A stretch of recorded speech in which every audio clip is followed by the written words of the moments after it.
नामी नाम निहाद पीर, कमीनों का वजीर, बल्कि जाकिरों का मशीर, गुस्ताखाने सहाबा का वीर, कालों का यारे दिलगीर, हर लम्हा उनसे बगलगीर, बदतर अल खिंजीर, जो सहाबा पे भौंके वो खिंजीर से भी बदतर है।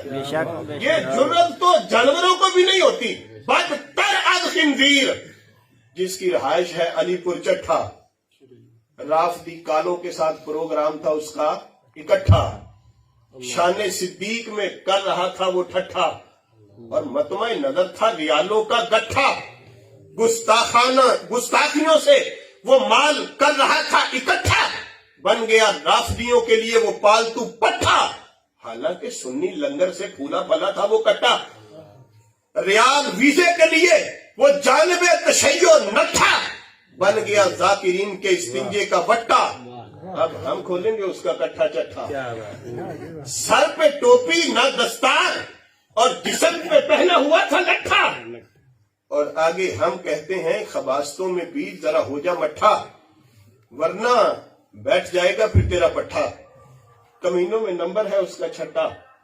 और आगे राफदियों के चरणों में चरने वाला, गुस्ताखों और कमीनों का वो दलाल, मजलिसें पढ़ पढ़ के कमाता है माल, और मजलिसें पढ़ते पढ़ते गुजर गए उसे कई साल।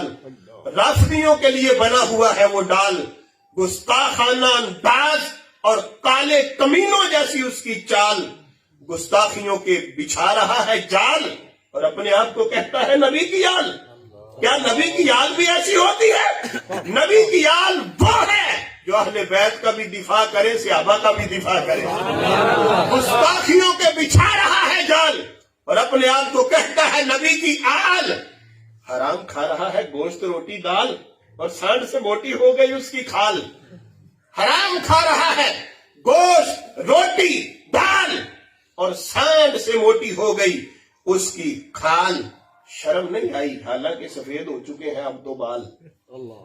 शर्म नहीं आई जबकि सफेद हो चुके हैं बाल, अंदर से काला ऊपर से लाल, और सफाइयां देता फिर रहा है अब तो हर जगह बदहाल।